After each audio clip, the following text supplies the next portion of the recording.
Di man mga kababayan pinatulan ng Palasyo Malacanang yung pagwawala ni Pastor Gibbs. Tama yata mga kababayan yung ating mga propesiya. Propesiya talaga niya, Mr. Maravillas. Yung ating mga analysis at pagtingin sa mga bagay-bagay na yung ating Pangulong Bongbong Marcos, yung Palasyo Malacanang, will not dignify the so-called official statement ni Gibbs na nag-akusa mga kababayan sa Amerika, CIA, FBI, saka sa First Family at saka kay Martin na nakikipagsabuatan o nakipagsabuatan para siya ipatumba.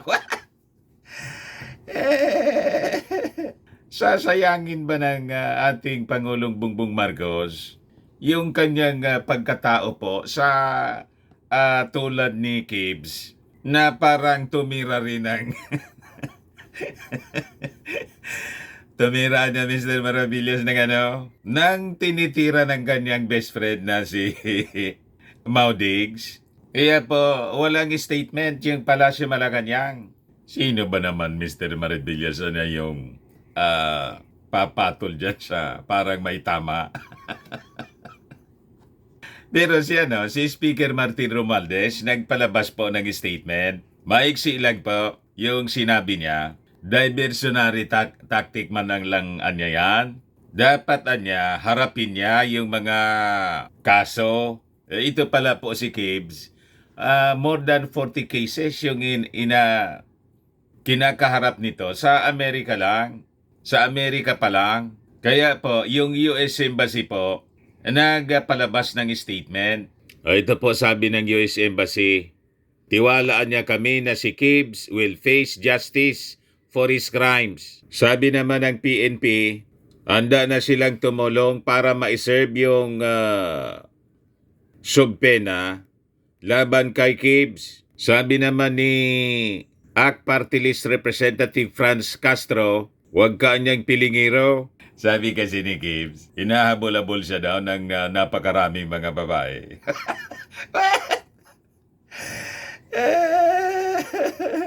Pero anya, Mr. Maravillas, nakita mo yon?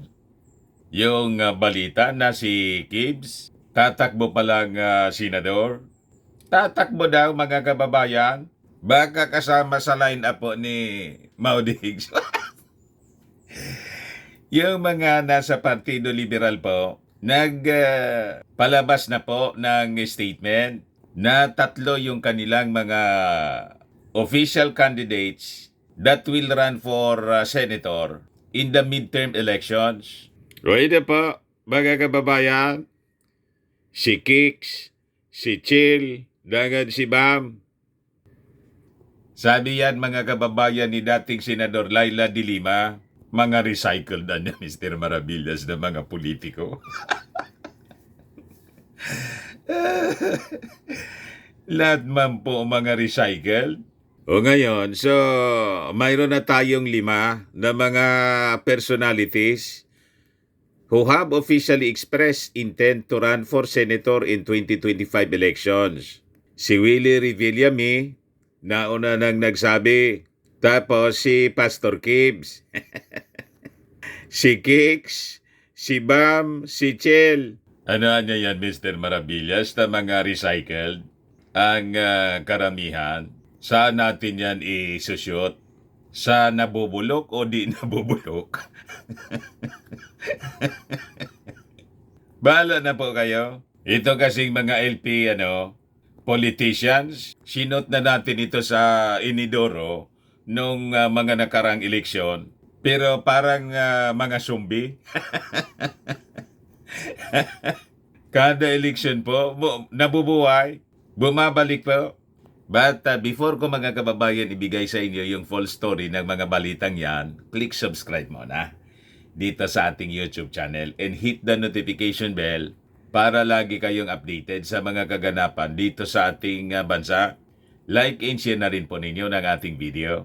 At huwag na rin po ninyo na skip yung ating mga commercial ads para tuloy-tuloy lang ang pag-unlad ng bagong Pilipinas. Sa mga naghanap po ng malinis and spacious fitness gym, bumisita lang po kayo sa aming Colossal Fitness Gym. We also offer Grab Car Rental with our brand new 2023 model ng Toyota Innova. We also accept booking for those who are planning to travel via PAL, Cebu Pacific, and other airline companies, local and international, and bills payment for Meralco Bills, PLDT, etc. Kahit saan po kayo gustong mag-travel na bansa, pwede na kayo mag-online booking dito po sa amin. Pwede rin po magpa-booking kayo sa mga hotels. And we have our Paymaya at saka Bayad Center dito. Ang Colossal Fitness Gym is located at 3rd floor Security Bank Building, Landco Business Park, Legazpi City, Albay. For inquiries, look for Jilon Maravillas, contact number 0966-802-0949. Ito po yung aming Innova. Lagi nang matao sa amin po. Na-set up na rin yung aming mga bagong gym equipment. May treadmill na rin po kami. Ito yung bagong product naming binibenta. Negosyo rin ng aking anak na architect entrepreneur, Riz Maravillas. Tingnan ninyo. Whitening niya siya po. Eye Glow Serum. Tingnan ninyo yung epekto sa kanya. Before and now. Sa mga inquiries nyo po, contact nyo po yung aking anak, Riz Maravillas on FB. Ito naman po, Firmax Firming and Lifting Cream. Pinapahid lang po sa mga pulses and affected area. Mainam po siya sa mga pains at saka paninigas na mga kaso-kasoan. Ito naman po, mga kababayan, Automax Radiant Serum. Sa mukha naman yung application. Anti-aging po siya. You will look 10 years younger than your age. Sa mga cancer patients naman po, try nyo po ito, Ningxia Red Mix Fruit Drink. Hindi man po siya gamot, food supplement siya. Kaya lang, gawa siya mga kababayan sa goji berry. Yung goji berry may anti-cancer properties. O ngayon, yung mga inquiries nyo po, dumiritso na lang kayo sa aming messenger sa Facebook para masagot namin agad. Ayos pa? Ayos na ayos niya, Mr. Maravillas. So balik po tayo mga kababayan dito sa mga balita natin. Nagpalabas na yung US Embassy ng statement kasi more than 43 cases pala yung kinakaharap nito na spiritual advisor ni Maudigs. Itong si Gibbs, doon lang po sa Amerika. Matindi pala na niya, Mr. Maravillas. Notorious po. Ngayon, hindi na pinatulan po ng Palasyo Malacanang kasi nakakababang puri. Pag pinatulan mo yung ganong uri ng tao, sa tulad ng ating Pangulong Bongbong Marcos ang pagkatao, talagang will not dare na patulan po ang isang nawawala na sa sarili. Sayang lang ng panahon ng ating Pangulong Bongbong Marcos na napakarami yung ginagawa para pagtuunan ng pansin. Ang tulad po ni Gibbs. Kaya chinika po yung mga official releases ng Presidential Communications Office. Wala man lang na nabanggit tungkol kay Gibbs. Ay, diba? Ito yung page ng Presidential Communications Office. Busy yung ating Pangulo. Kausap po yung Indonesian leader, yung nanalo sa pagka-presidente ng Indonesia. Yung sabi diyan, sa isang phone call, binati ni Pangulong Ferdinand R. Marcos Jr. si Indonesian Defense Minister Prabowo Subianto sa pangunguna nito sa halalan sa kanilang bansa. Ipinaabot din ni PBBM ang hangarin na patatagin pa ang mahigit 70 na taong diplomatic relations ng Pilipinas at Indonesia, partikular na sa larangan ng energy, depensa, agham, technology at economy. Yan po ang ating Pangulong Bongbong. Hindi siya nagpapadistract at nagpapatol sa mga may May mga sayad na tao. Kahit nga yung pagtatantrums po ni Diggs, maiksi lang yung mga sagot ng ating Pangulo. Kung hindi pa tinanong ng mainstream media, hindi man po magre-react. Pagsayang lang kasi ng panahon. Makukulit yung nasa mainstream media po. Inambos interview, di sinabi ng ating Pangulo, ipiktuan niya ng fentanyl yan.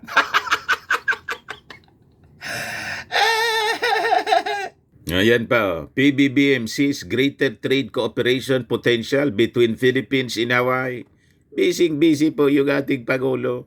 Tutok na tutok siya sa pagpapaunlad ng ating bansa, ang bagong Pilipinas. Pinalakas na pagtutulungan sa pamumuhunan, turismo at agrikultura sa pagitan ng Pilipinas at Hawaii ang isinusulong ni Pangulong Ferdinand Marcos Jr. ngayong ika-22 ng Pebrero. Ito ay kanyang inihayag matapos ang kanyang meeting kasama ang 31st Trade Mission ng Honolulu City Council Delegation na inoorganisa ng Filipino Chamber of Commerce of Hawaii at Hawaii Philippines Business Economic Council. Ita ninyo po? Tapos tinawag ang ating Pangulo at si First Lady na mga mangkukulam, sabi ni Gibbs, aswang daw, nagbubudo. At nagsi-6RG daw. May session na niya dyan, nagagamit ng bawal na gamot. Pagkatapos, nagsisession na niya, Martes, Biyernes, sabi ni Gibbs. Matindi mga kababayan yung tama talaga. Ito po yung First Lady. 21 hours ago, sabi dito, as part of President Ferdinand Marcos Jr.'s commitment to treasuring and preserving our country's history while strengthening our diplomatic ties, a guided tour of the nation's most historic homes was organized for ambassadors assigned to the Philippines. The tour was a showcase of Filipino culture and is part of the ongoing efforts of President to restore and preserve Philippine heritage sites. Yung mga ambassadors, diplomats po, ng iba't ibang bansa, in-entertain ng ating First Lady, Lisa Marcos. Itinor po sa heritage sites ng Malacanang. Di ba? Yung Malacanang compound, yung pinunta natin last year, mga kababayan. Nagkapunta na ako dyan. Kami ni Mrs. at yung mga Malacanang vloggers po. Yung tinatawag na Arligue Street sa loob ng Malacanang compound. Tinor ni Mrs. Lisa Marcos, yung mga diplomats. Nasabi ni Gibbs, Martes anya Biyernes, nagsisesyon doon sa palasyo. Nagsisex urges. Matindi po. Ito sa Clark, ito mga kababayan, binisita ng ating Pangulong Bongbong Marcos. Sabi diyan, pinaigting ni Pangulong Ferdinand Marcos Jr. ang layuning mahikayat ng dagdag pamumuhunan at negosyo sa iba't ibang bahagi ng Pilipinas sa pamamagitan ng mga world-class na infrastruktura. Sa inspeksyon ng airport to New Clark City Access Road, ibinahagi ni PBBM na ito'y bahagi ng programang Build Better More ng Administrasyon or BBM. We are committed to building world-class infrastructure that could host businesses in high-growth area. Yan po yung inspeksyon ng ating Pangulo. Di ba? Yan po. Busy po yung ating Pangulo sa mga importanteng bagay. Wala siyang panahon dito sa mga tulad ni Pastor Gibbs. Ito pa, PBBM. We get things done, assures intensified intelligence service amid threats on national security. President Ferdinand Marcos Jr. assured the Filipino people on Tuesday of the government's intensified intelligence service.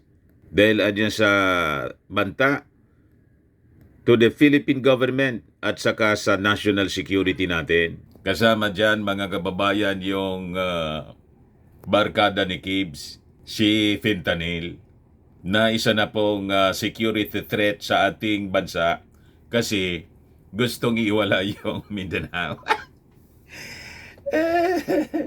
Kaya gustong pakasuhan po ng mga congressmen. Nagmanifesto po yung mga congressmen sa Mindanao. Gustong pakasuhan si Fentanyl. Talaga niya, Mr. Maravillas. Sila yung gumagawa ng kanilang problema. Ito nga po si Gibbs. Lalo madadagdagan ito yung kaso. Dahil sa pinagagawa po, yung mga binanggit niya doon sa official statement niya, mga kababayan, pinabayaan siguro ng kanyang mga abogado na magdaldal ng magdaldal. Yung mga pinagsasabi po ni Gibbs, libelous and seditious.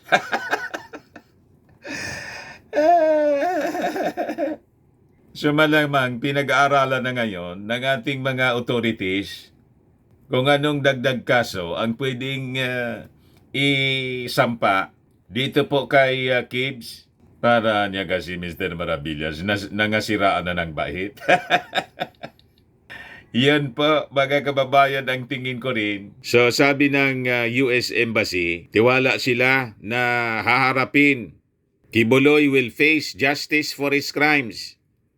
So sabi rito, mga kababayan, this comes after the Kingdom of Jesus Christ founder accused the United States government of plotting to eliminate him with the help of the Philippine government. Accusations he spouted after being summoned by the Senate and the House of Representatives. Para niya, Mr. Maravillas, pinapamag ng mga abogado mismo ni Gibbs yung kanilang kliyente. Yun din yung aking obserbasyon. Sa bagay, mas maraming kaso po, mas maraming hanap buhay. May pambabayan naman po si Gibbs. Bilyonaryo yata itong si Gibbs, mga kababayan. So walang problema na magdaldal ito ng magdaldal at ipasubo ang kanyang sarili. Kasi sa kada kaso daw, sabi ni Gibbs, nagyabang po, 20 abogado niyang umawa kada kaso. Lalong hindi na yan magkainintindihan, mga kababayan. 20 abogado sa bawat kaso yung umahawak po. Sa bagay, mga kababayan, doon nga sa SMNI, yung consultant lang niya sa istasyon, si Jason sa, ang consultancy fee, mga kababayan, 1 million a month. Di ba? Hindi yun abogado. Consultant yun sa programa, broadcaster. 1 million po yung sinisweldo kada buwan. How much more itong mga abogado? Magkano yung legal fees niyan? Malamang milyon-milyon ang legal fees po. Sige niya, dumaldal ka lang na dumaldal. Para magpiesta kami rito.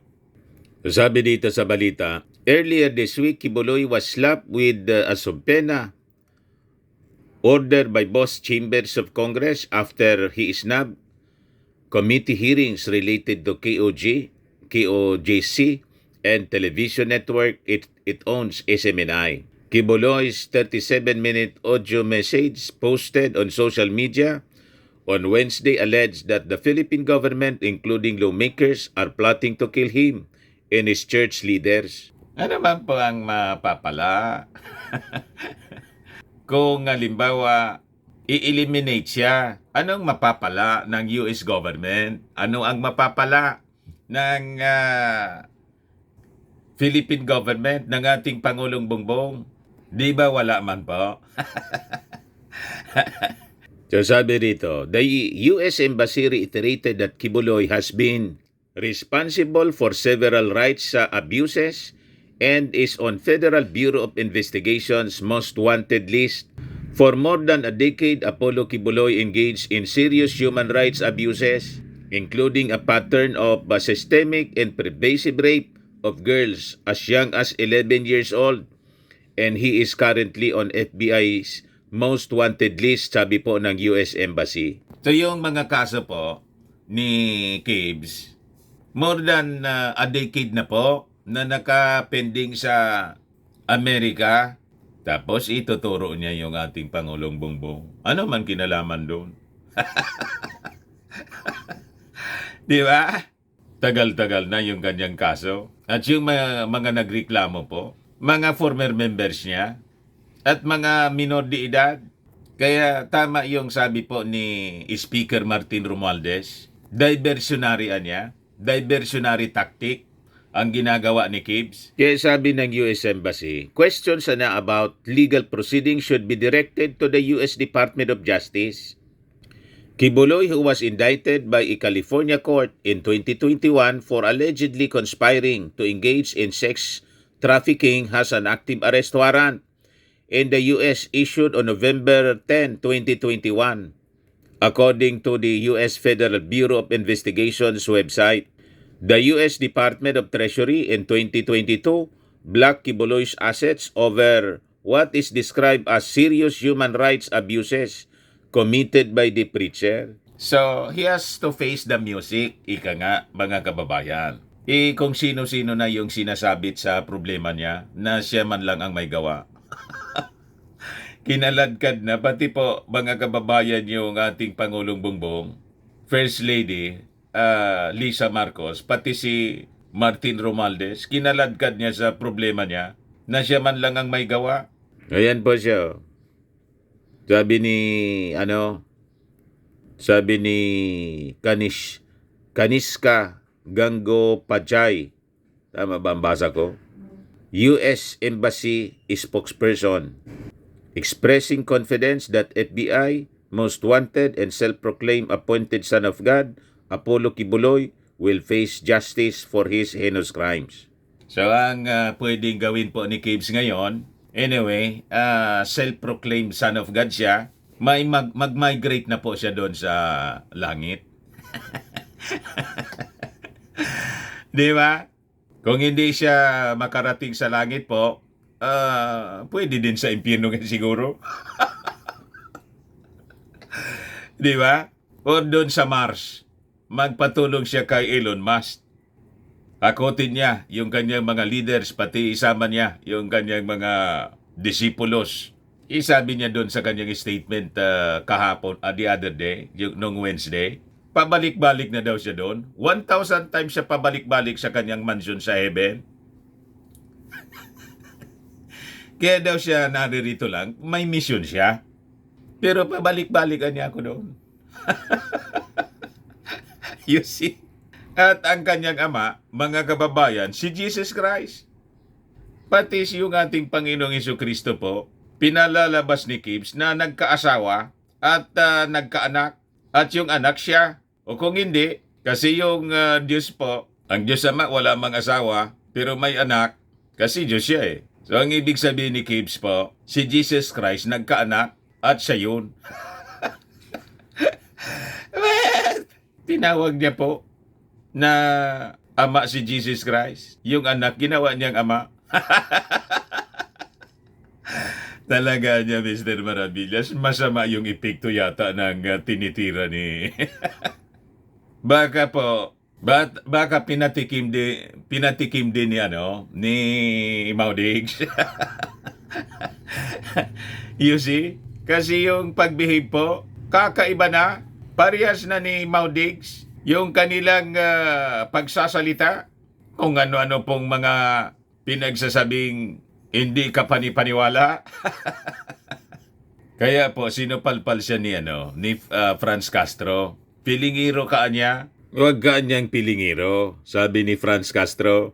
Magabayan, Sulon Act Party List Representative Franz Castro told Pastor Kibuloy not to flatter himself and instead advise him to face the music regarding his alleged cases of rape and abuse of women. Harapin mo niya yung kaso mo na pang-abuso sa mga kababaihan, pang-rape. Sa bahagi ko naman kay Kibuloy, huwag kang ang filingiro. Ang akala mo ay hinahabol ka ng mga kababaihan, hinahabol ka dahil sa accountability mo at pananagutan mo sa mga kababaihan. Kaya hinahabol ng mga kababayan kasi ni-rape sila. Kaya sinupalpal mga kababayan ni Franz Castro. Sabi ko nga po, pag pinakinggan ninyo yung testimony ng mga kababayan doon sa investigation ni Senator Risa Hontiveros, para kang nanonood ng Betamax na Triple X, ganon katindi po. Hindi ko na diniritso po na pakinggan. Sa sobrang laswa, mga kababayan, ng pagkikwento sa harap ng committee ni Risa Hontiveros. Kaya nga po, nakakalungkot na si Risa Hontiveros lang yata yung interesado among the senators. Nakakalungkot na si Risa Hontiveros lang, marami namang mga senador na mga babae tulad ni Senator Amy Marcos, Pia Cayetano, Loren Ligarda, Cynthia Villar, ang inaasahan sana natin na sasaklolo sa kalagayan ng mga alleged victims. Si Super Ate, sumaklolo pa kay Kibs. You see, pati yung mga senador natin na mga kalalakihan, parang wala lang naririnig sila. You see? Dapat niya siguro, Mr. Maravillas, lahat ng mga senador natin, palitan na ng mga bagong pangalan. Hindi itong mga recycled na gustong bumalik sa Senado. At saka yung mga re-electionist. Yun nga po sana. Pero ako, kasi pag ganito ng ganito, siyempre sila yung mga kilala, pabalik-balik lang sila mga kababayan sa Senado. Kaya nga pabor tayo sa People's Initiative para finally i-abolish na lang itong Senado po. Sakit sa ulo itong mga senador natin. Pati yung tiyatsa po, economic tiyatsa, pinapahirapan.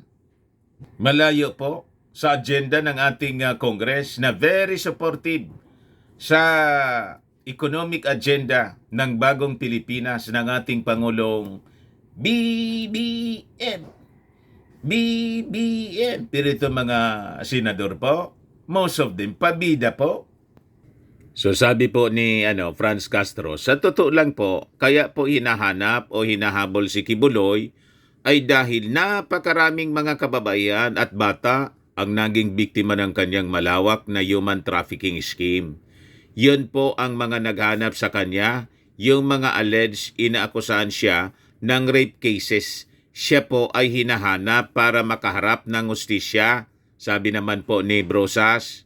Suggestion po namin, humarap siya sa Kongreso, humarap siya sa Senado, lalo na sa mga pagdinig kaugnay ng mga kasong ito. Yun po ang tama, mga kababayan. Pero niya Mr. Maravillas, kakandidato pala si Gibbs para senador. Yan, sabi dito po, nagsisipaglitawan na ang mga pangalan ng mga interesadong bumalik po sa Senado. Una yung mga recycled liberal politicians. Ito pa, ano niya yan, Mr. Maravillas? Mga recycled, sabi mo, saan natin sila itatapon? Sa lalagyan ng mga nabubulok o di nabubulok? Saan ninyo gusto pa? I-segregate natin. Nabubulok, hindi nabubulok. Recycled Wala niya, Mr. Maravillas, kadadala ito mga taong ito. Baka po magwa-fundraising lang para may maitago. Former Senators Kiko Pangilinan and Bam Aquino along with human rights lawyer Chel Jukno are the initial senatorial candidates of Liberal Party for 2025 midterm polls. Sabi po yan ni LP spokesperson Laila De Lima. Yes, the three intend to be opposition candidates. Senator Kiko is surely an LP candidate. Senator Bam and Dean Chel are not officially LP members. Sabi ni LP President and Albay 1st District Representative Ed Silagman, Pangilinan, Aquino, and Jukno are indeed running in the party list tickets. The lawmaker responded by saying the party is still completing the senatorial ticket. We are still in the process of finalizing the senatorial slate. Many are probable, sabi po ni Lagman. Talaga po nag-ready na sila kasi ang filing po ng mga kandidato for the midterm election sa October na.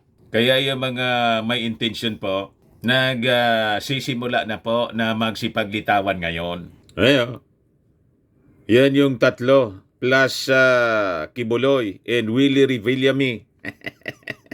Dapat niya siguro Mr. Maravillas, isa lang na lalagyan ang ihanda natin doon sa mga nabubulok.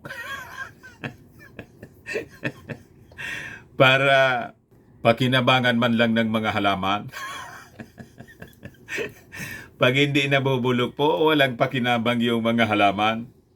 Pag nabubulok, may silbi pa.